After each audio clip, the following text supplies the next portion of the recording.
Hi, good morning. Maybe you are in the night, but we are here in the early morning of Taiwan. And so happy to have this session. We wish you can have a long talk with you, but we only have 1.5 hours. So let me introduce our session.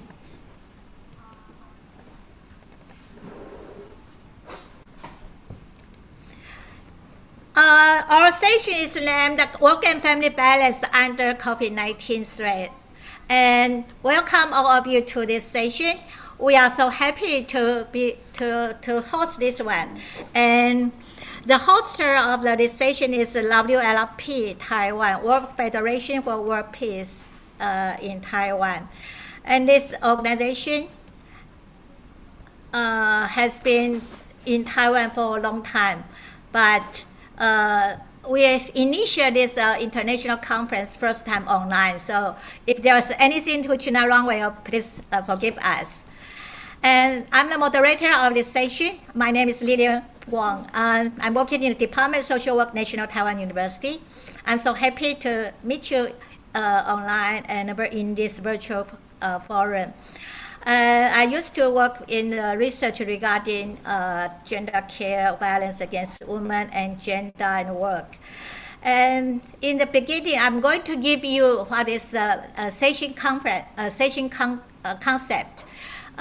In the beginning, we wish this session can bring you some of the very important information about how COVID-19 impacts our society, particularly in the field of work and family conference. Then we expect this session can end up with how we can develop integrated and balanced work and family life, family balance policy in the workplace, particularly which we emphasize gender sensitive and flexible working environment for the people in the future.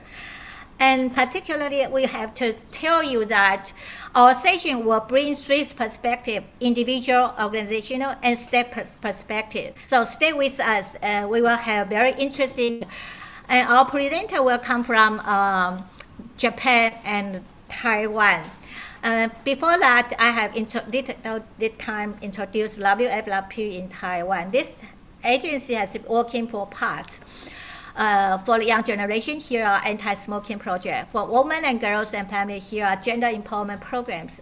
For female potential, there are leadership training programs for them. And also for the elderly, this agency provides Healthy Aging Women Club, providing a lot of educational programs. And now I'm going to introduce our speakers today. First one is Professor Dr. Hori from Japan. She is the president of Women's Federation of Work for World Peace Japan. And the second speaker is Yilin Chai. She is the founder of Seek and Find Social Enterprise. And the third speaker will be Hani and Zhi in Hanru, and they are working in the 140. So we are so happy to have youngest generation in our forum. And then we will last speaker.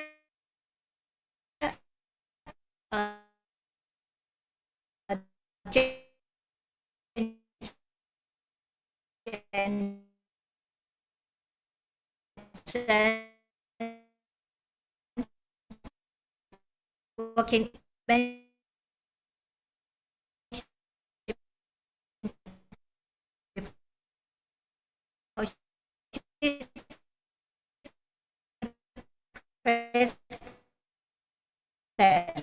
of the Women Federation for World Peace.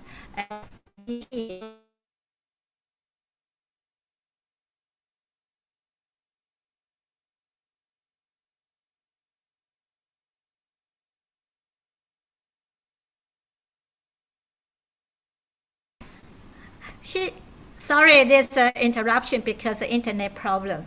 And we just keep going, sorry about that. And we will have a first speaker from Japan.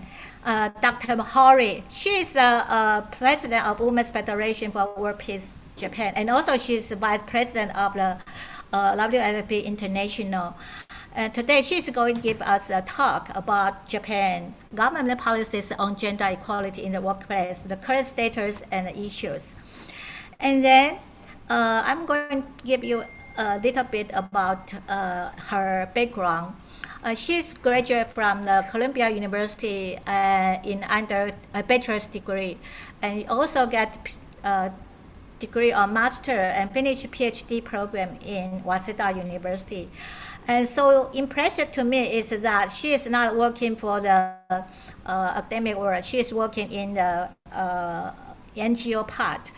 She is the vice president of Direct International Service WLP, as I mentioned before. And recently she worked for the WFP about 100 humanitarian projects in 15 countries. So she's a person highly devoted to the humanitarian work. And recently she just finished a concluded MOU in Cambodia with the Ministry of Public Affairs to cooperate in the field of education.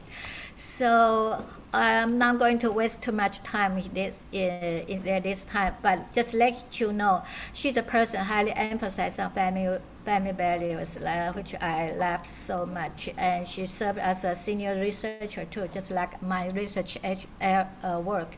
But she worked so hard for Japan in management about 800 branches of over Japan to monitoring their activities around the family work.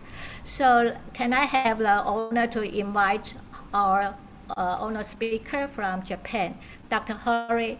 Hori, the floor is yours. Thank you so much, Dr. Wang. Hello, everyone. My name is Moriko Hori. Today, I would like to talk about Japanese government policies on gender equality in workplace.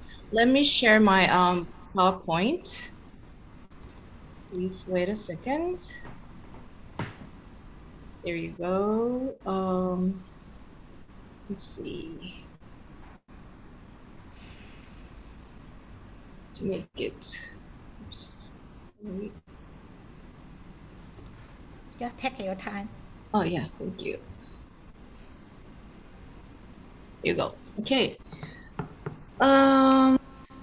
Let me start with the situation of COVID-19 in Japan.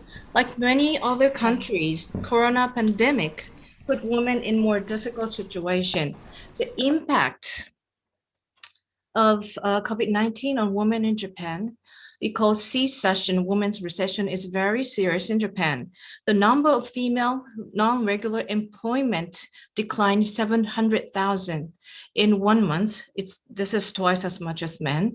The number of domestic violence, sexual violence, and unexpected pregnancy are serious than ever.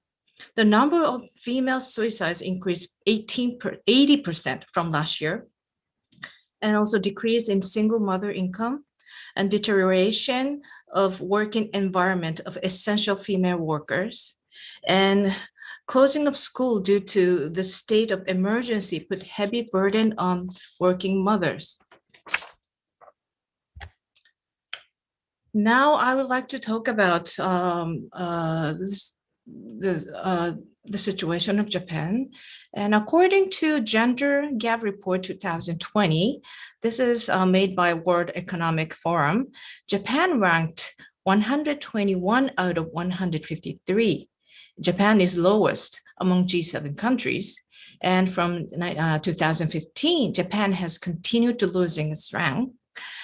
And among 4 categories like economy, politics, education, health, both economic and political fields, Japan is very weak. But on the other hand, according to UN Gender Inequality Index 2019, Japan ranked 24 out of 189. Why these differences happen? It's because of the field of research. The UN index is It's referring to the maternal mortality rate and labor force participation rate. In those fields, Japan is doing quite good. That's why Japan is ranking high according to the UN index. And Japanese government is fully aware of the situation, so that government has been putting efforts on improving the status of women in working place. Japanese government's policy on gender equality. I will introduce some policies. And it's in 1994, government established Gender Equality Bureau Cabinet Office. And 1999, they enacted the Basic Law for Gender Equality Society. And year 2007, they promoted work-life balance. And also 2016, they announced the initiatives for the promotion of gender equality and women's empowerment. As you can see from the picture, this is a picture of former Prime Minister Abe. He created the Women's Shining Society Promotion Office. And all the data and the statistics are available in both English and Japanese. So if you're interested, please go to the government's website. And the next slide is Japanese Prime Minister's efforts to increase the number of working women. A society in which women shine. This is the, motto for former Prime Minister Abe. The government has tried to increase the number of women in workforce in management and leadership positions. As a result, the number of female employees has increased by 2 million.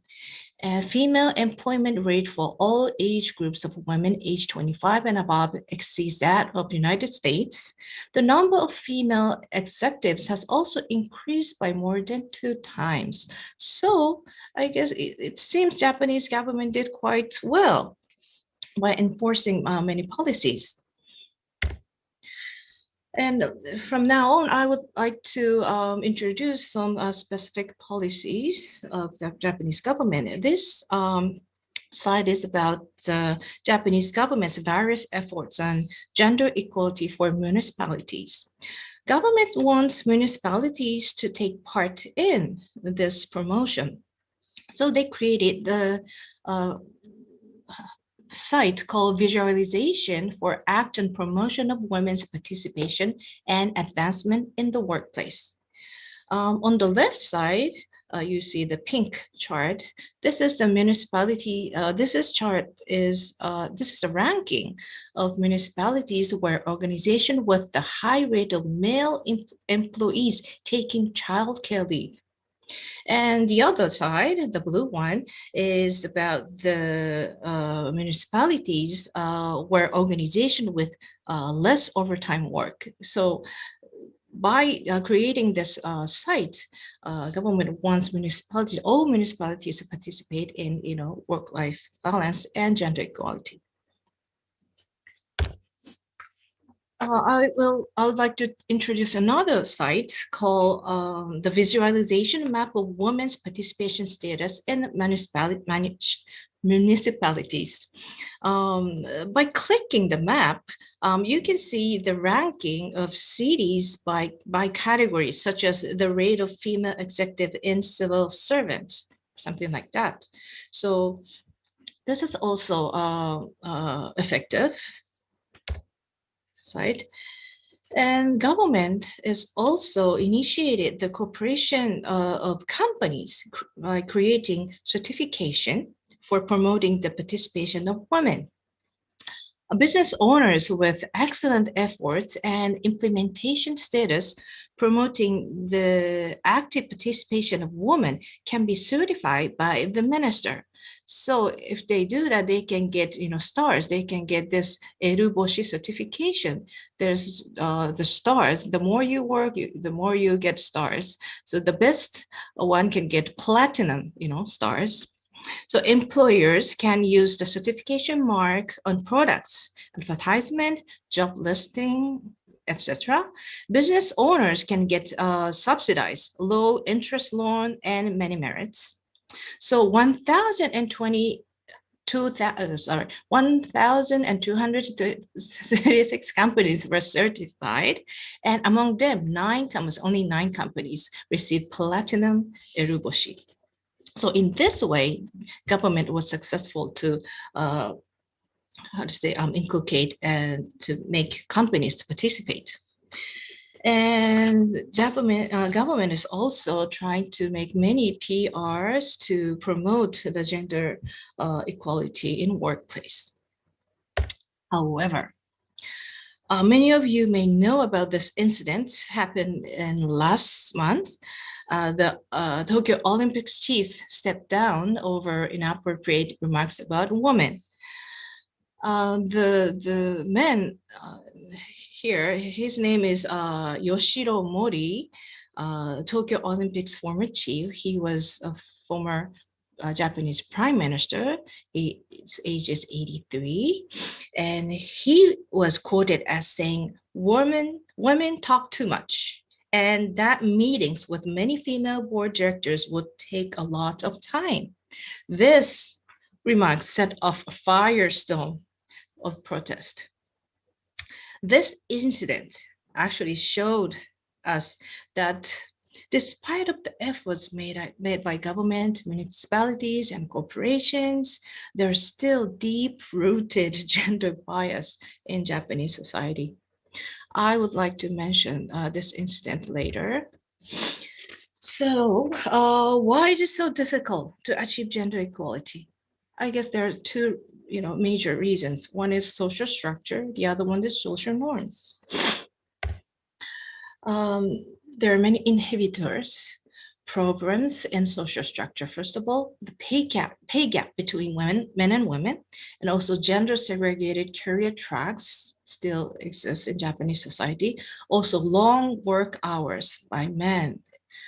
And taxation system is also and maternity harassment, and a lack of childcare options. How can we change? We need to change social norms and stereotypes too. But then how we can change social norms and stereotypes?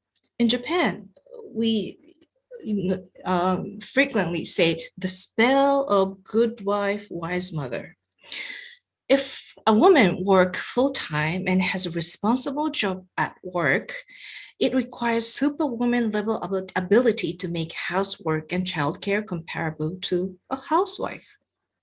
Just as work style reforms in the workplace are required, housework reforms and awareness reforms at home are required. This comment was made by Dr. Mariko Bando. And this chart is showing that the sharing rate of husbands' housework and family care among dual working couples with children. You can see the red arrows. Japan is 18.3%, 18, right? 0.3. It means men only do 18% of housework and taking care of children. On the other hand, in Sweden, men do almost half of housework.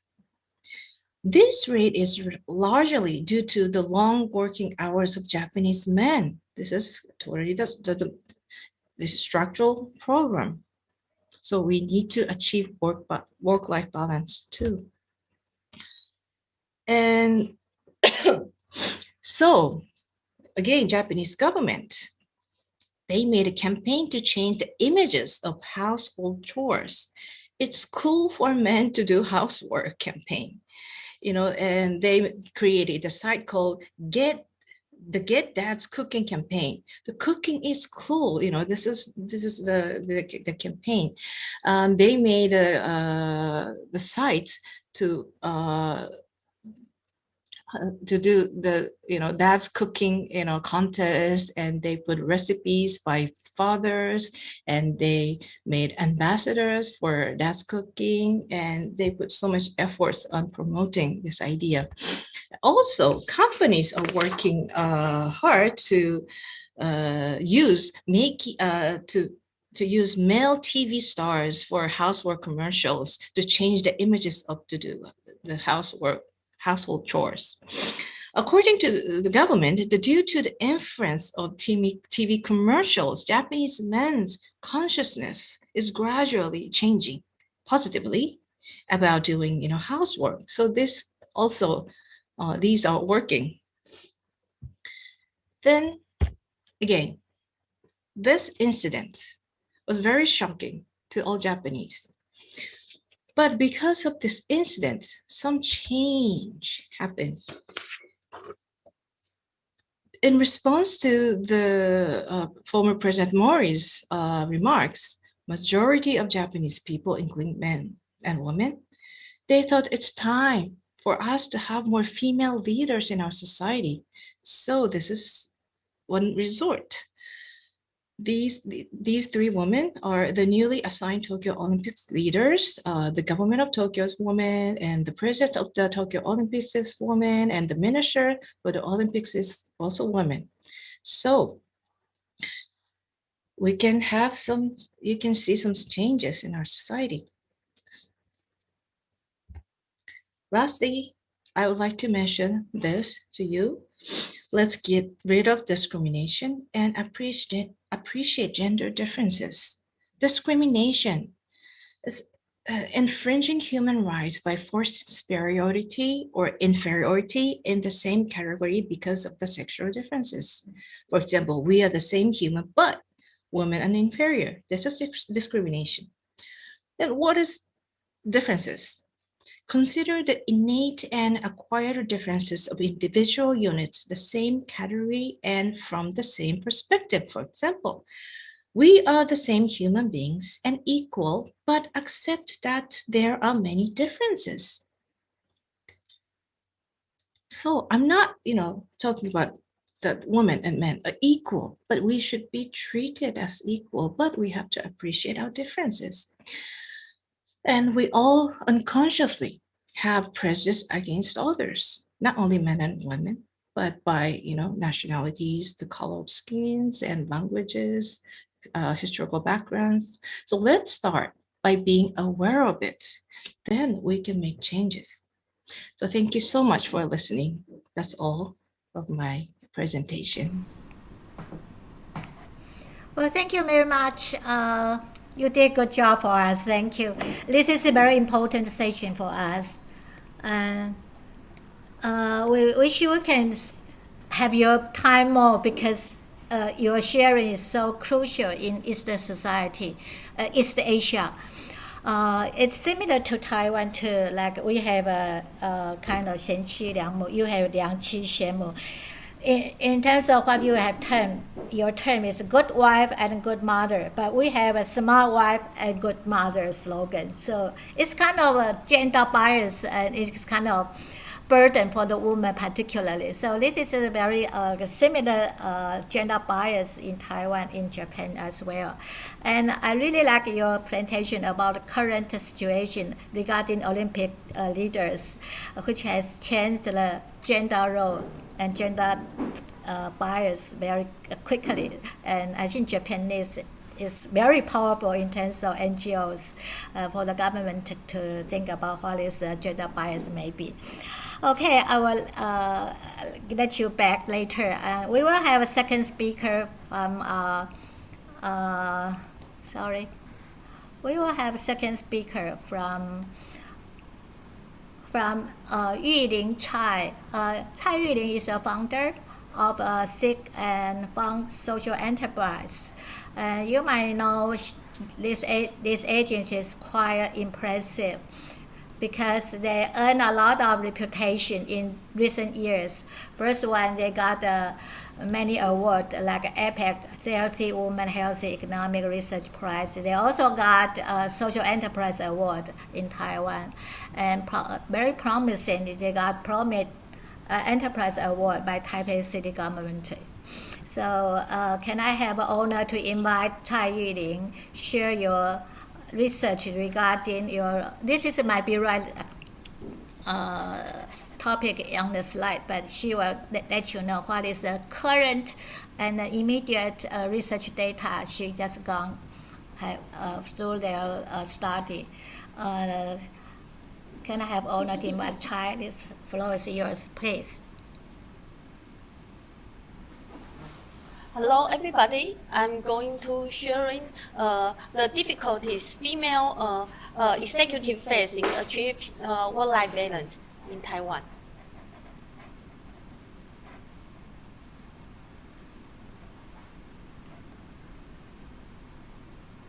Let's start from the situation in Taiwan. As we can see, in terms of high-level education, actually there is no gender difference.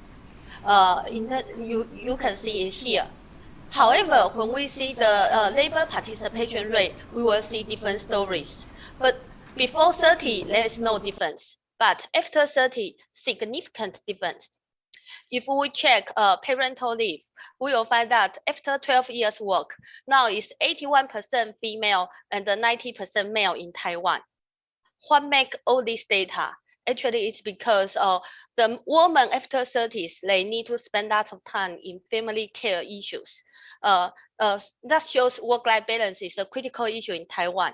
So far, we have almost the lowest birth rate in Taiwan. That's because of the poor work-life balance. That's the reason 5 years ago, we start Seek and Find social enterprise in Taiwan. We call for work-life balance. We help the woman return to work. However, from our first-hand cases, we found some issues that some woman executives still cannot have the work-life balance, even their company have such policy. We try to dig out what happens. Today, we are going to share our finding with you. When we talk about work-life balance, actually there are 3 levels of solutions. People often think about the country policy, company policy, but actually the individual behavior is quite critical issue. Today, the purpose of this presentation is we want to empower the woman to overcome work-family conflicts. What makes work-family conflicts? There are 4 factors hinder work-life balance. First is personal belief. The second is lack of preparation and adaptation to life transitions. The third is personality. The first one is gender issue.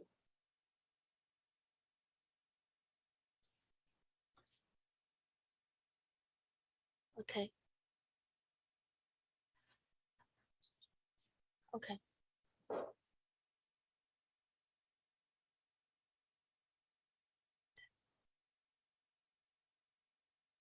Sorry, we have a slide problem, so we will continue soon. Okay.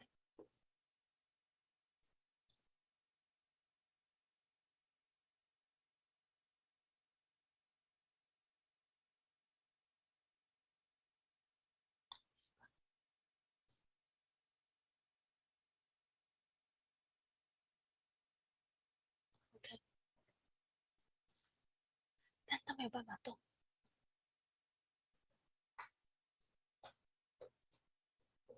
Sorry, we have some technical issue. I'm going to submit soon.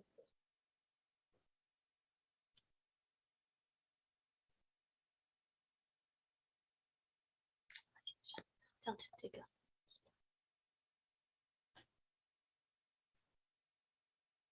来，就这样，不要关掉那个。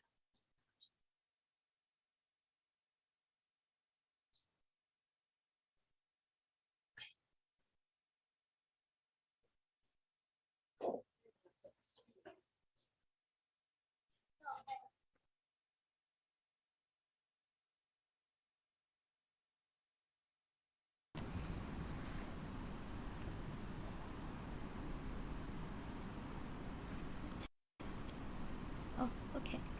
Yeah.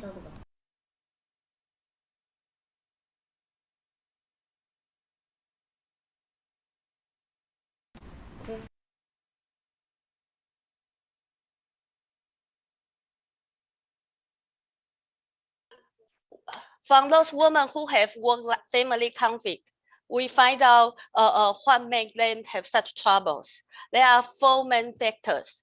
First is their personal belief. Second is lack of preparation for life transition.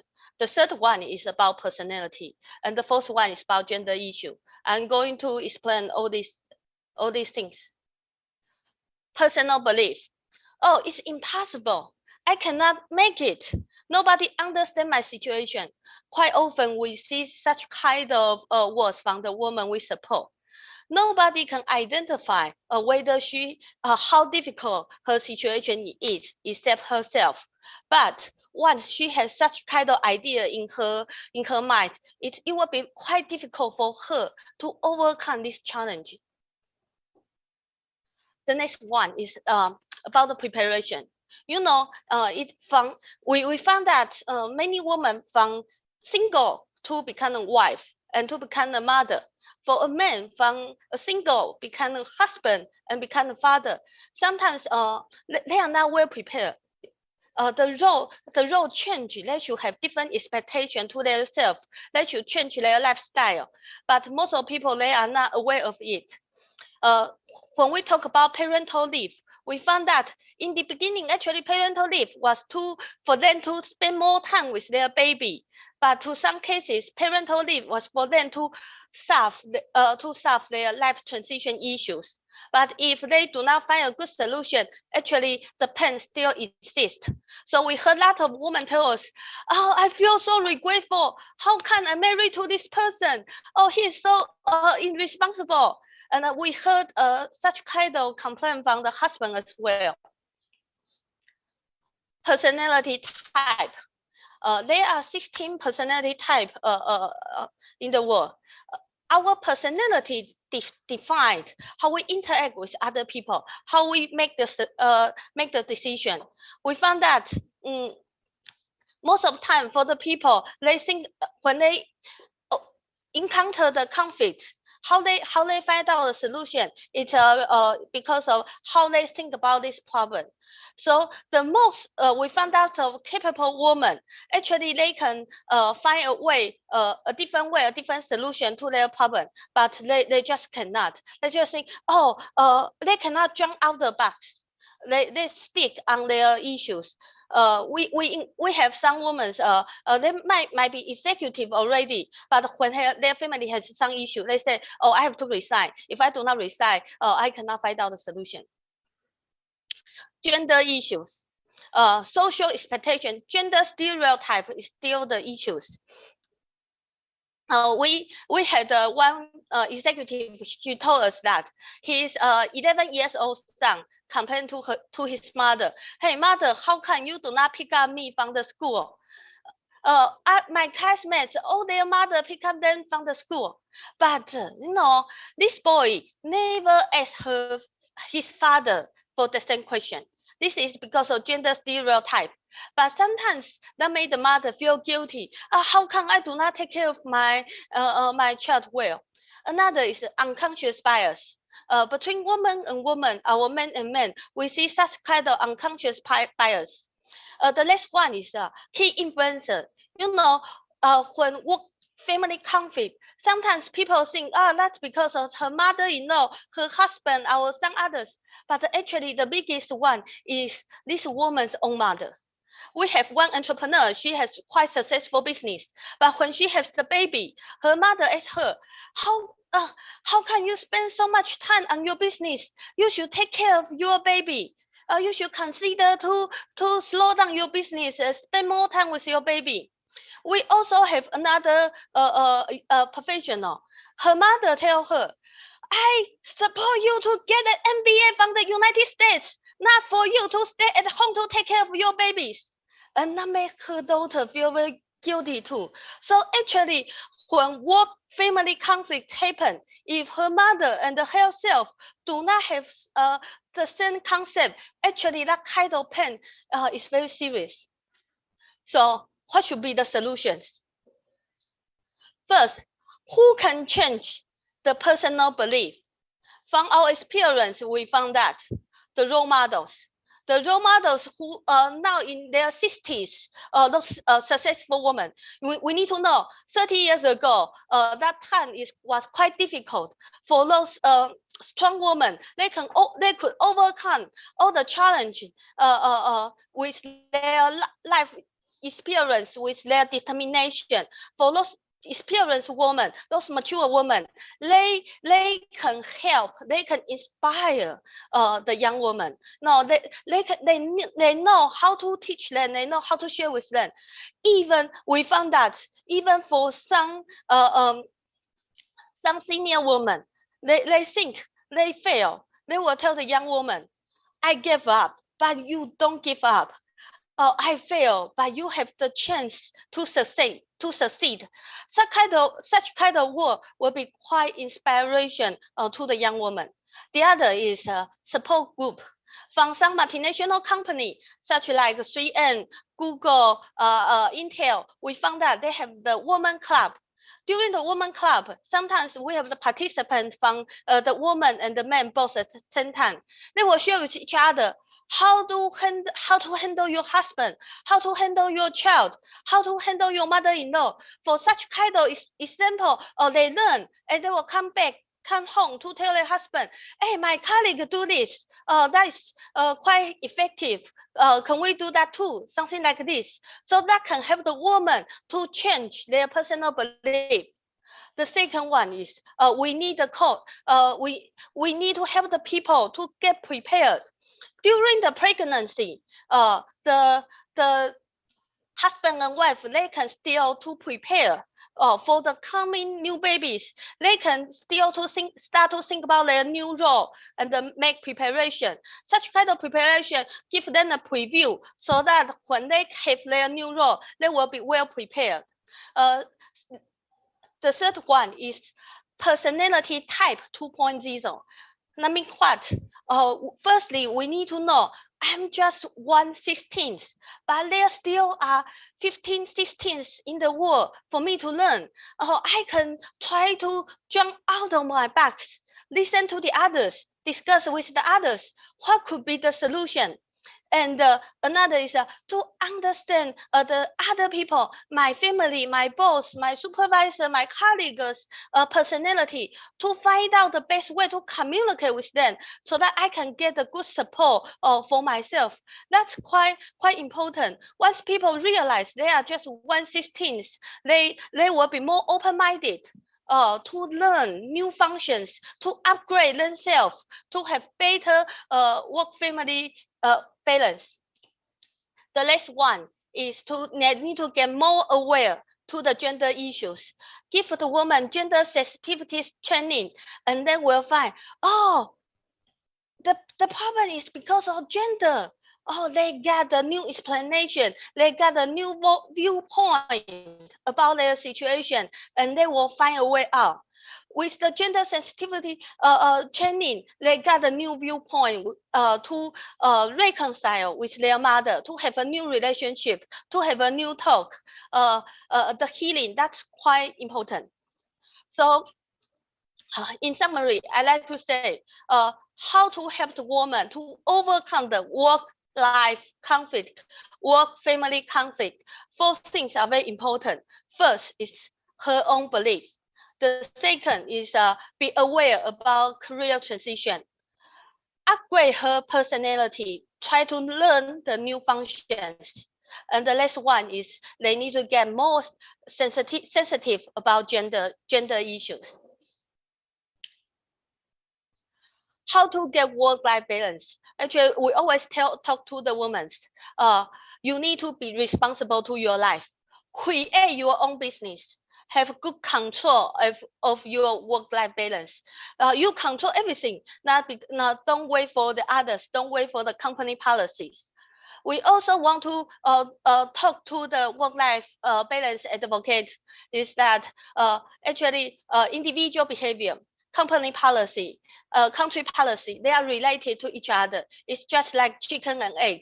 Sometimes you do something on one and you help, you will see some progress on 2 or 3. You do something on 2 and 3, you may find, oh, one is very important. All these things need to help each other, then we will get the true work-life balance. Thank you. That's my presentation. Well, thank you very much. That's excellent presentation to us and very stimulating from the group, the root of the society, from bottom of line of women who have such a strong feeling about the conflict. And she also mentioned the solutions from the individual side, or the organization perspective, and even the state perspective. Thank you. We will have a next speaker. Two of them are from, sorry, let me take that. Two of them are from 140 organization, and two youngest generation in our forum is from Hanru and Zhini. They are the students from National Taiwan University, my university, and we are so honored to have them and to speak up what is the voice from young girls who are facing this kind of society problem, that is work and family balance. But their point is from the state point and from society point, not their personal point yet, because they are single right now. And two students from the 140, they will give us the talk about under this kind of threatening of the COVID-19, how is the family-friendly programs in Taiwan may be. So can we have honor invite two speakers from the 140? Can I have a first one and the second one? The floor is yours, please. Thank you very much. Thank you very much. I'll share my screen. So can you see my screen now? Yeah. Okay. Hi, I'm Ariel, and my partner is Jenny. Yeah. And thank you so much for Professor Wang to inviting us to this panel. And today we will share about the new opportunities in Taiwan and review the family-friendly programs in Taiwan as well. So for a quick introduction for us, both of us is graduate from the same university 3 years ago, and now we are working in the same place called 140. It's a nonprofit organization, and the reason why we are interested in this topic is because that as young ones in the working environment, we see senior colleagues facing the dilemma between work and family. So we ask ourselves, what kind of working environment we want in the future. So we know that family-friendly policies are important. They have different reasons to individuals and families, and to business and to state. For individuals and family, a work-life balance can increase the economic independence and self-accomplishment. And for men, they have more opportunities to involve in parenthood and family. And for business, we see a lot of research says that it can reduce the cost and build a better human capital.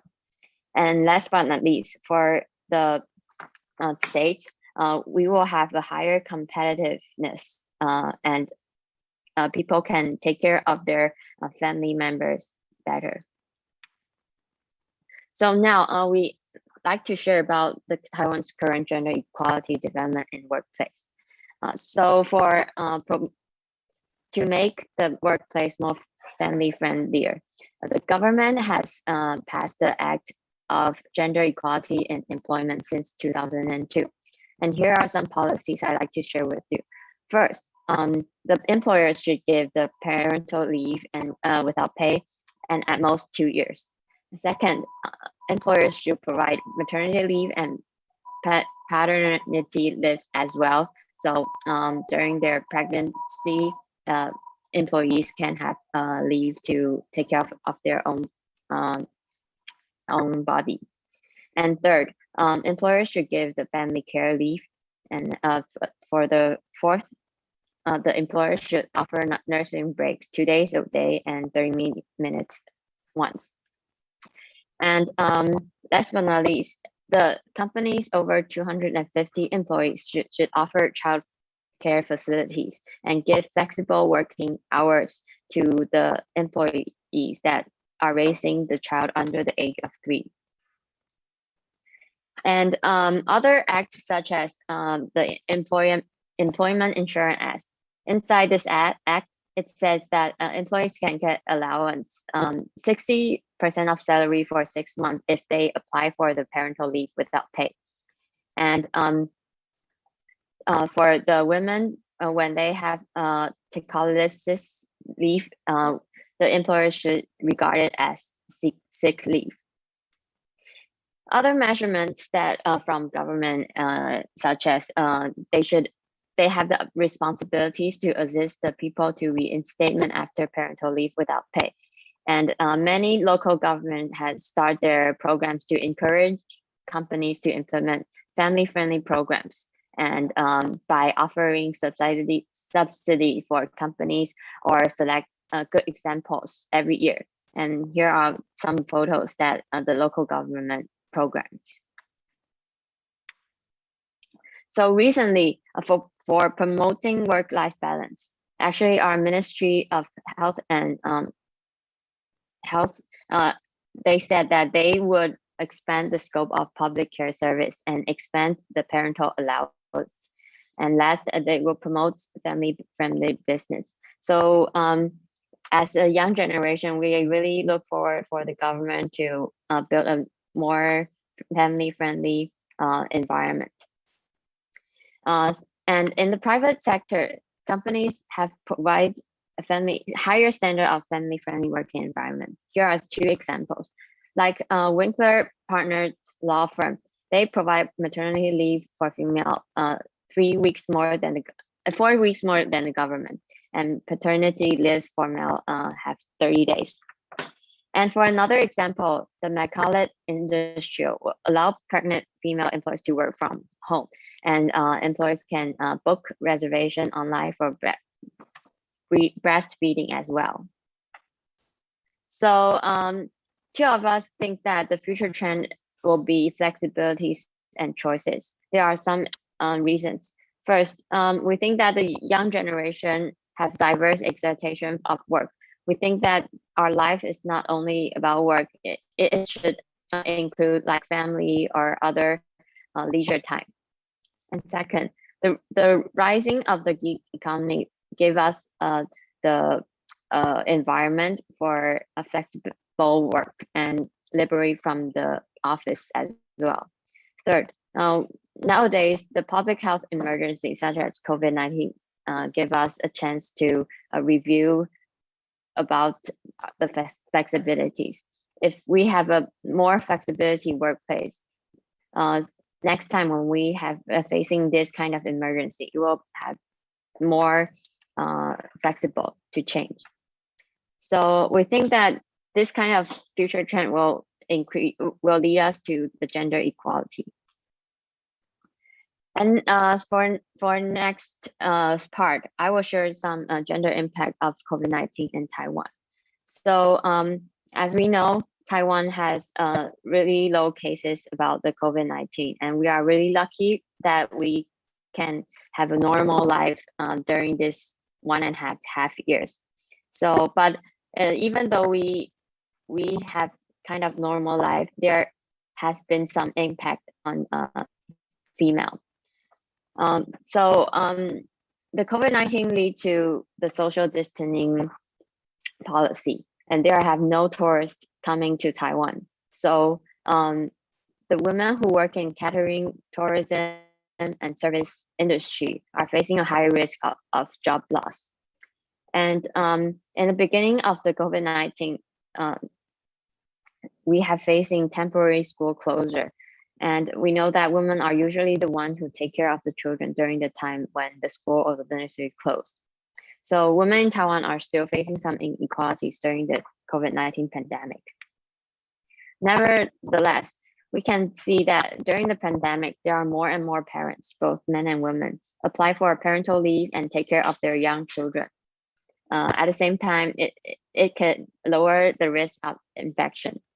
So from the trend, we can see that many new generation parents are willing to break the frame of the traditional gender roles and participate in the parenthood. And I think that it is really a good time to review the current family-friendly programs under the threats of COVID-19. And we think that if we want to achieve gender equality, we will need all stakeholders to make changes together. And we think that if the private, we can work this from private-public partnership. So later, Annie will share some innovation solutions with everyone. Okay. Hello, everyone. I'm Zini. You can call me Annie, and I'll be sharing the presentation for the next section. And so let me share my presentation.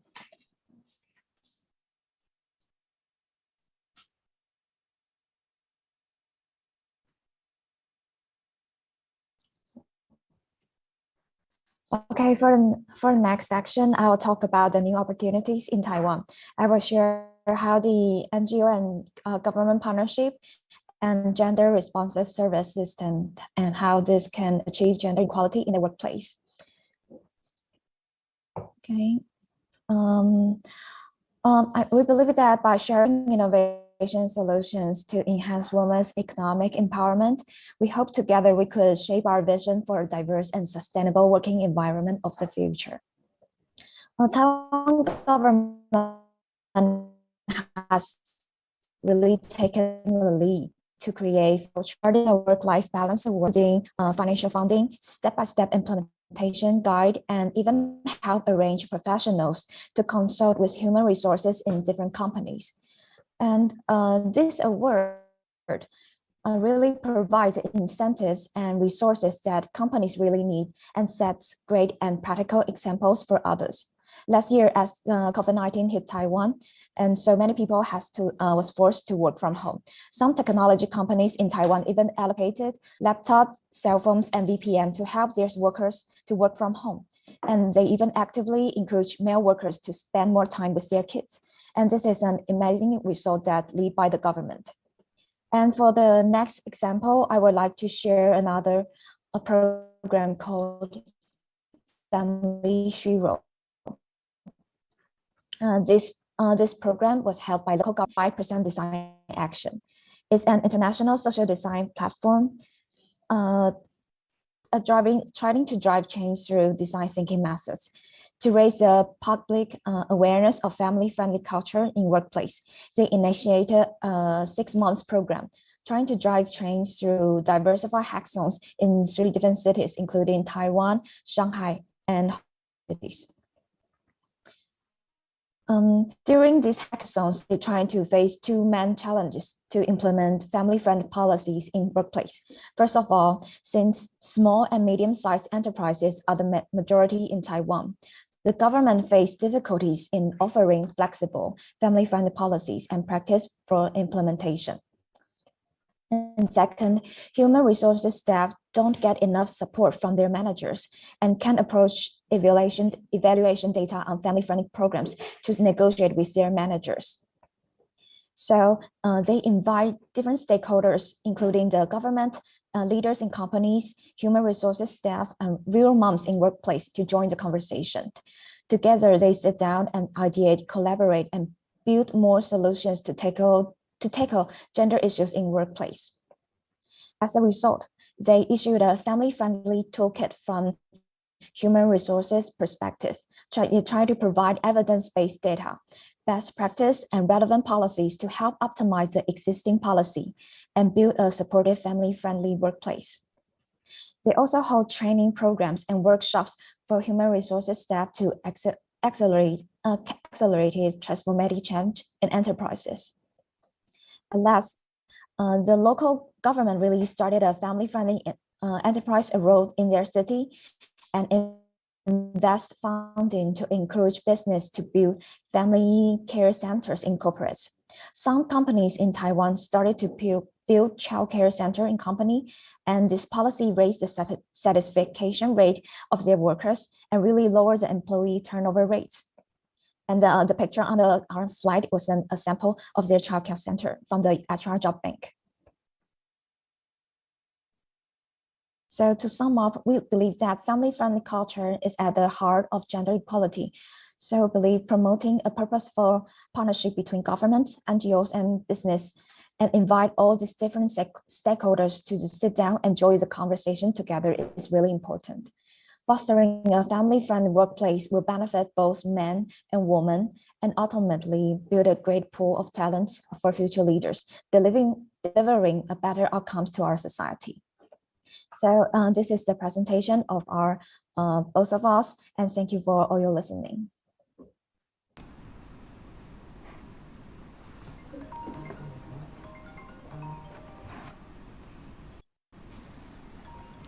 Well, thank you very much. I think you did a good job for us again. And because of time limit, I need to move further. Can I have honor to ask Chen Chen Zhen from Nursing Department, Taipei Veteran General Hospital. She's going to give us a new idea how hospital facing the COVID-19, and they can give the nurses or the whole hospital environment to be better and humanistic to the working staff. So Chen Chen, now this is your time to talk, and the floor is yours. Chen Chen, please. Okay, thank you, Professor Wong. I'll show you my presentation. Can you? Okay. I'm sorry. Okay. Thank you. Okay. Good morning. I'm very glad to have this opportunity to share my thoughts about changing human resource management programs under COVID-19. From Taiwan. I'm Zhen Qian. I'm a nurse practitioner working in the emergency department of a 2.5-year-old girl, and now I'm in a 5-month pregnancy. I've divided my presentation into 3 parts. First is the changes and challenge of nursing work. Second, the work-family conflict about nurses. Third is coping strategies to nurses during COVID-19. As we know, COVID-19 is a contagious disease, causing a severe global pandemic and posing a great threat to people's health and lives.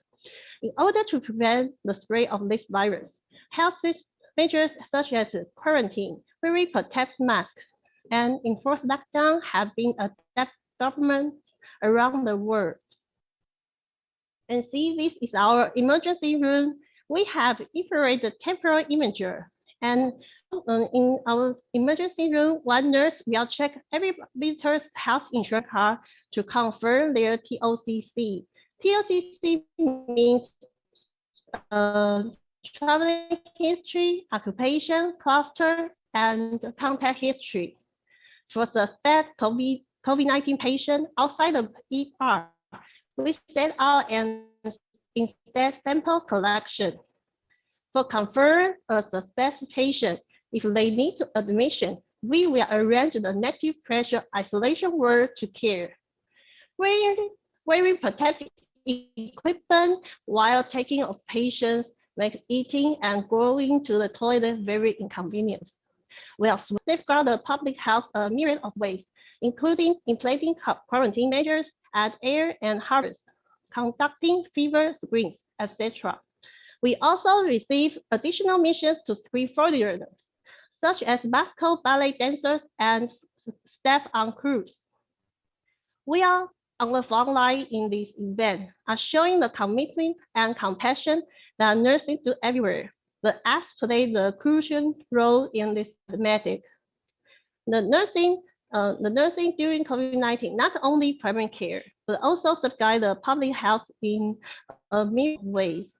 including performing case contact tracing, delivery inpatient isolation treatment, etc.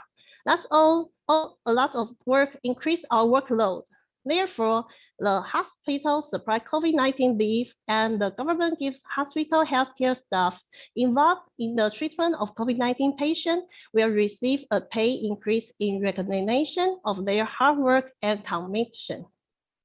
At the beginning of this pandemic, mask supply was not enough. Taiwan also set up a national face mask team to produce masks. The mask rationing plan is pretty smart. It gives people an equal amount of masks to prevent stockpiling. And third is living problems. If the healthcare workers are infected by COVID-19, but if the nurses have family, they don't have place to live or a room for isolation, what can they do? We have a quarantine hotel for them. And four, the COVID-19 pandemic has reached high rate of contagion, coupled with deadly virulence. We know that this pandemic has produced huge stress, especially for frontline doctors, nurses, and technicians, even if they try to mask it. As most healthcare workers are passionate nursing professionals, frustration and often a sense of powerlessness occurred when they find themselves unable to provide needed care to their patients. As the number of confirmed cases continues to rise, nurses face high stakes, decision-making challenge that affect both their profession and personal lives. The practice of triage and prioritization give rise to ethical questions. During this chaos, nurses have to decide whom to provide care and resource, and for how long to tend to this patient. These are emerged ethical and moral dilemmas. So some dilemmas in nursing we'll talk about. First is fairness and justice. Nurses find themselves forced to make ethical decisions from time to time on who should receive treatment, who should see first, how much time allocate at the bedside. This situation is extremely stressful. Second, duty to care. Nurses, like all people, have families and loved ones in their lives. Nurses find themselves with obligation to work, family, and loved ones. So this dilemma is a conflict between professional obligation and personal responsibility. How can nurses balance between work and life?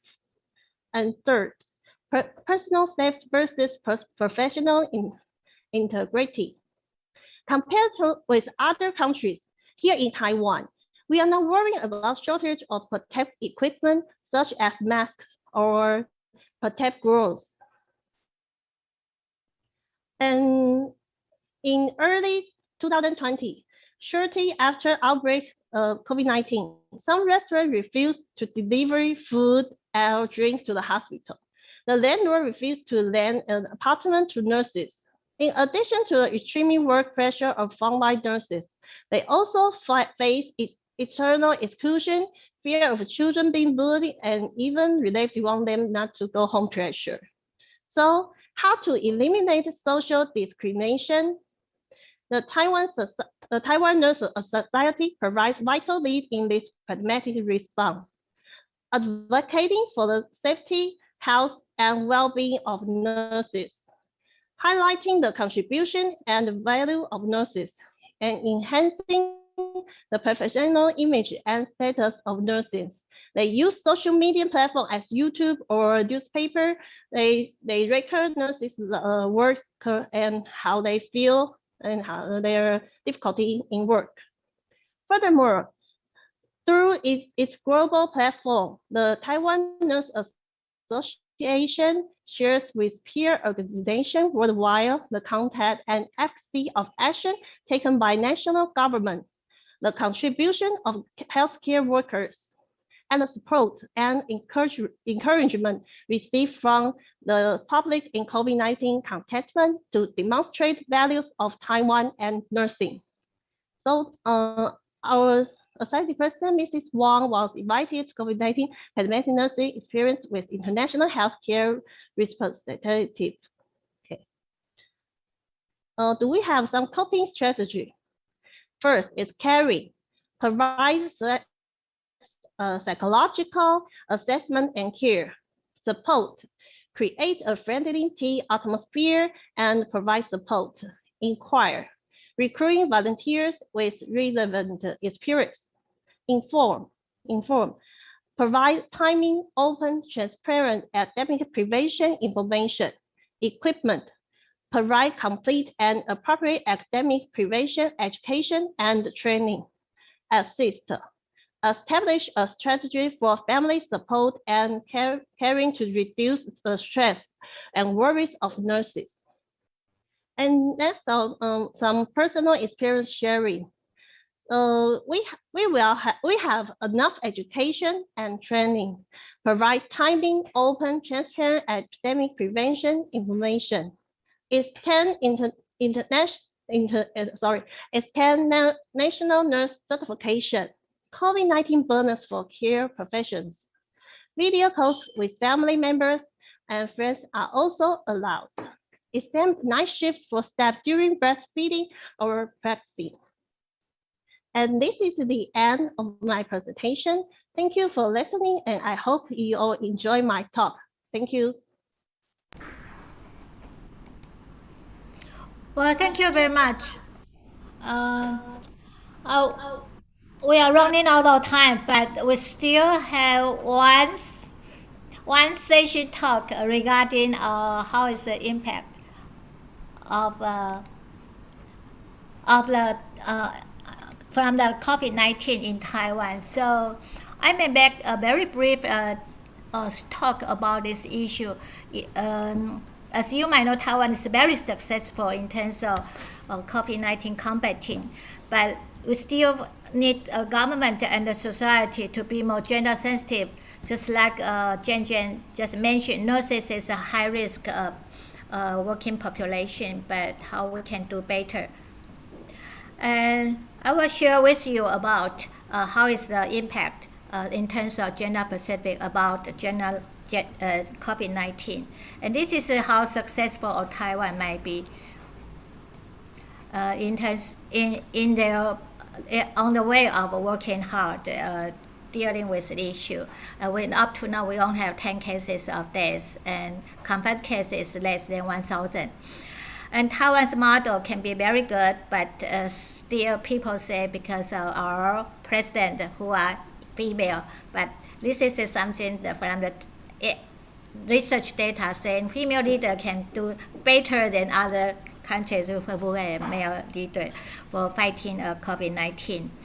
And yes, this is the data from the best evidence base showing that the death population and the days of death showing that women leaders can do different. And also the UN highly emphasized how society or the countries can be gender sensitive to the impact of the COVID. And COVID highly impact on the economic inequality between men and women. And COVID also impact to the society, how responsive policy can be changed. Just like Zhini and Hani said that it is so important to see how it's organizations can do different through the compact strategies to COVID-19. And still, in Taiwan, we expect there's a economic inequality issue. We can see how we can respond. First one would be be sensitive to the precarious economic impact, particular security faced by the woman. And the second one is health risk from the female working environment, particularly in the hospital. Then the care work, just like Zhini and Hanru mentioned, unpaid work in the domestic area is serious from the suffer of work. And then let's go to the unemployment rate in Taiwan, which impact from the COVID-19. In Taiwan, you can see there's an increasing of female entrepreneurs under the threat of the COVID-19. And then you also can see Taiwan is better compared with other countries, which is saying that women's unemployment is much, much lower than United States. Then we also see that unpaid leave surged during the pandemic in Taiwan. Immediate impact on the service industry are significant due to the boundary control and restricting social distancing, such as tourism and service industry. And just Jen mentioned that because of women majorly working in service industry and the health care agency, so those workforce are feminized, and how is the industry lockdown or facing the risk can impact the woman's life. So accommodation, food, service sector also impact women's working life. And this is something showing that not only in Taiwan, but also in other countries, that more women than the men will be suffered, and more women than men are in the risk of infection of the problem. And we also find out we need to pay attention to the human health and social work activities and education. Industry has been suffered a lot, and accommodation, food service activities also part of the high-risk area. And then we were showing how impact of the COVID-19 to the family. First one is the care work and domestic work. You can see in the world, the increasing of care work and domestic work because of COVID-19. And you can see there's a significant impact on the work-family balance and well-being due to this pandemic. And then during the pandemic, you also can see women may spend more hours and in the home doing cooking, prepare masks, and a lot of something else like sanitizers. And care work also increased because of complicated of the housework, like picking up the children, prepare child mask, and disinfection, and fear of infection and related syndrome. So women are paid less or are paid but cared in the family, doing care work in the family. And another issue is because of economic insecurity after COVID-19. Women might face a lot of domestic violence.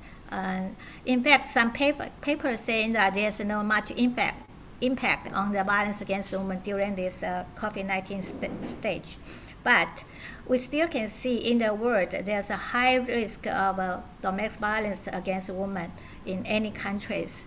Taiwan is not an exception. Some initial data already revealed 20 to 30 increase in domestic violence compared with the same period the last few years. So such as New Taipei City, they do have some data reported that the case of domestic violence in Q1 of the COVID-19 increased by 10%.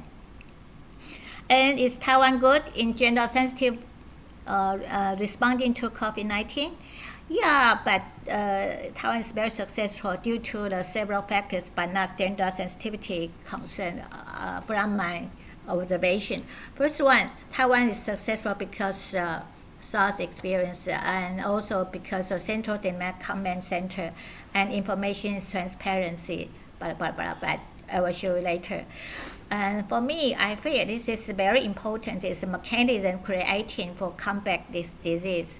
Everybody knows we call the central mechanism, talking about academic prevention system in Taiwan. And we also see the national insurance program, which has been very well known to the world, which is very successful, not only in Taiwan, but in the world. So you can see how help of the health insurance to prevent or protect or even combat COVID-19. And another issue is regarding the name-based system of mask. So this is very successful to help the society to face this issue. And we feel very comfortable with community awareness program, which help us to know everyone should be alert to this issue, and government spend a lot of time doing community awareness program. And something which is so precious in our society is caring citizenship. Taiwan is unique in in our culture, which showing that we are care about society, care about others, and care about our individual. So that's why we are successful, and caring each other is the number one and maybe the key issue we can be successful in this combating stage of the COVID-19. So I really precious, we are so precious our cultural uniqueness here. And finally, I'm coming to talk about last part about the gender response policy and programs in the workplace under the threat of COVID-19. In fact, UN Women has spent a lot of time and share a lot of report how to build up a society which can be gender sensitive and gender responsive to crisis of COVID-19. If I summarize, I would say that gender-sensitive approach to virus has been taken in Taiwan in the following step or content. I think Zini and Hanru already mentioned many of them. First one is the flexible workplace support for the working woman, and second one is economic support package for vulnerable women, and then temporary shelter for domestic violence cases, and telehealth services for women, in particular in the rural area or in a certain area.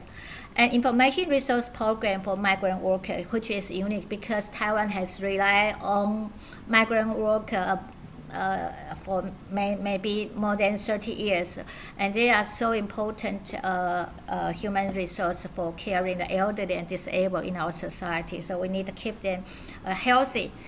And then social justice program to the whole society. I think this is very unique in our society too. We need social resilience to keep people say we can do something different and we can help the people help themselves. So this is a unique, not only gender sensitive approach, but also reflect what we have at this stage of combating COVID-19. In general, if you talk about the flexible working regimen, just Yiding mentioned about, we need more flexible work express for the employee. Actually, we can divide it three parts: flex time off, and flexible location. And after COVID-19, you can see many people, many agencies, or many companies can be very flexible in the time of working, in the time of, and they also design how to work at home. So this is some strategy has been taken in not only international company but local company. So yes, COVID-19 is a crisis, but it's also the opportunity to the people all the companies, all the society can do something differently. So finally, I will have used the Chinese words, crisis opportunity. Crisis is an opportunity, and yes, after the social resilience and the individual resilience and all the resilience from the different world, we can be survive and become better in the future whenever we face the disasters like COVID-19. And thank you for listening. I'm sure in part of the my research just a few minutes with you, but we still have some time, about 12 minutes. We will have a Q&A session, and welcome all the audience. If you have time and you are interested, just share with us through a chat system, or you can type something for us. So before you're asking through the chat, I'm going to share some questions with our speakers in this hall. Can we see you, Mariko? Yes, Mariko is here, and Jen is here, and Hanru and Zini, please show up. We need your help in terms of Q&A. Okay, we are here. All right, first question, can I have honor to ask Dr. Hori? Hi, Hori. Hi, Mariko, sorry. Hi, Mariko. Yes. Yeah, I think your presentation is excellent for us to know what is the current situation of gender equality in Japan. We always think about Japan is quite advanced in many areas like industries or technology. But how come you say there's a lot of barriers in terms of gender equality in the current society. I have seen your example, like Olympic representatives of decision making, and your society responds so quick and so impressive. So what is impression in the future for changing the society in terms of gender role or gender stereotype thinking? Can you give us your impression in the future for changing the society toward a better gender equality? Yes, let me talk about the positive side of the changing, gender issue. That the younger generation, they have different ideas. They're trying to share, housework, and they try to have work-life balance than generation older than them. So in this way, we have some hope for changes in So the near great. future. Hopefully. Yeah. Okay. I think NGO is quite strong in terms of their power changing the society in Japan, particularly feminism. And I can see feminism can be a kind of powerful hand to change the society in the future. Just like how you say, yes, this moving and the government has a kind of sensitivity to this issue. Well, thank you. We'll come back. And can I have a question to other representatives here? Maybe my question go to Yiding. Yes, Yiding, you have shared a lot of your study. Sorry. Hi, Yiding. Can you hear me? Yes. Okay. I think you have shared a very important point. What is the mindset for individuals who are facing the changing their career for the working woman? So you paved the way for them to say your mindset should be changed, and you got support from society or even an organization. I think that's very crucial for individual. But how is the organization? I think you mentioned some of the strategy organization can also do best for the employee who need some flexible work environment, such as you say, club for the women, support or training. So can you illustrate some of them?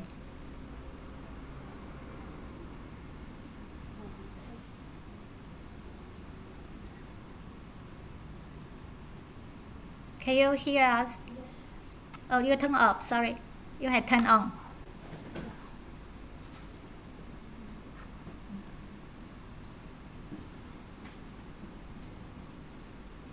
Yes. I like to share. Okay. Yeah. Okay. Let's see. For the solutions, I think they need to pay attention to the four foundation. Believe we need to have the role models and supporting group. This is very important for the companies, and the company actually can do it in a very casual way. They can have some club to help the employee to open for women and men. Women and men can help each other and then to understand each other. The another part is we are pushing some companies to offer this kind of training course for them during the pregnancy to have the preview for the next step. Such kind of course are very important. And for the personality type 2.0, for this kind of course, actually now for in some company they have the training course already, but that's for business purpose, not for work-life balance purpose. But the company can have a new viewpoint about this, not only for business, also but for the family. The last one is gender sensitivity training. For this one is still not very popular in Taiwan. Now most of the in multinational companies. This year we want to push to encourage some large enterprise in Taiwan to do this. This not just for work, not just for business, not just for diversity and inclusion in the organization, but also for the happiness of the employees. Thank you. Thank you for address this issue more and more for us, and I think the individuals in our in this forum can share a lot from your point. Thank you very much. Then my question will go to Jenny and Hanru. I think young generation is so different from us, and young generation like Ziru and Hanru talk about the new policy and programs, and I think about the positively of COVID-19 impact. Those in points are so precious for young generation. So I love your points. Can you illustrate of young mother, particularly when you are facing the stage of young mother? Can you think about when young mother face the difficulty balancing work and family? What are your suggestion to them or to the organizations? What are your young voice? That's an Okay. And I'm not the mother yet, but in my company there are some mother that's around 30 facing the same problems and issue, and I've heard their stories. So I believe the key point is how the company, what is the attitude the company holds to the women that need to take the maternity leave. So there are many. For my company, they show that they will keep the position and they still value their importance. So they give them the space and opportunity to really take a rest. So it's not like a threat that if you can stay at this, it's not a threat that if you leave this position that it will be closed. So they show the attitude that they are really a good talent they treasure. So they give them really a place and a space to really take a rest and come back to really open up the conversation to build a supportive work-life balance culture. Thank you very much. I want to add Yeah, I think The supportive environment is really important because we will be afraid that when we have to take care of children, maybe I have to sacrifice. But if the company support us, I will know that I can do both. Question will go to Jian Jian. I think you are the working mother as a nurse. How is difficulty when you are working at the hospital at the stage of COVID-19? How you survive?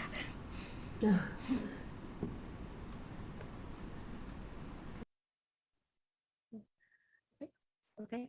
In fact, I also worry about whether if I get infected as my daughter is only 2 years old. One day my husband asked me, can you not go to work? Oh, I don't know if I don't go and all nurses don't go, then who will take care of us if one day we will become sick? I think this is a difficult challenge, but it is like Professor Wang say, then say 危机就是转机 in Chinese. This is our responsibility, and also it is time for youth to demonstrate our nursing value. Yeah, thank you. You are highly devoted to our hospital. Thank you very much. And most of our nurses, just like you, why we are so successful. Nurses is the key. Okay. And final question will go to Hari. Sorry, Mariko, will you get 1 minute of remarks for ending our session? Thank you so much for your great presentation. I'm really envy Taiwan, the policy on COVID-19 and gender balance, in workplace, and we have a lot to learn from Taiwan. So this event was very helpful for me to think about, many policies and changes in Japanese society. And thank you so much for inviting me. Oh, thank you for your presentation in our session. Actually, my son is in Japan, and he always say, Japan is very sad. No worry. So I think you have done very good job for this kind of COVID-19 threat too. So finally, I just want to keep our session to be closed. So I want to make one a very short comment here. First one, thank you all the speakers. You have done good job for our session. Without you, we cannot be successful. And we represent 3 generations. Some are older, some are young, and some are pretty young in our speakers. Thank you so much. And secondly, even there's a lot of cross-cultural issue, but still we can share the same idea, and which we have to fight for gender equality in the future. And thirdly, COVID-19 can be undergoing several years, but we still can be survived. And don't forget, crisis is an opportunity. Thank you for your contribution to our session. Thank you. Bye-bye.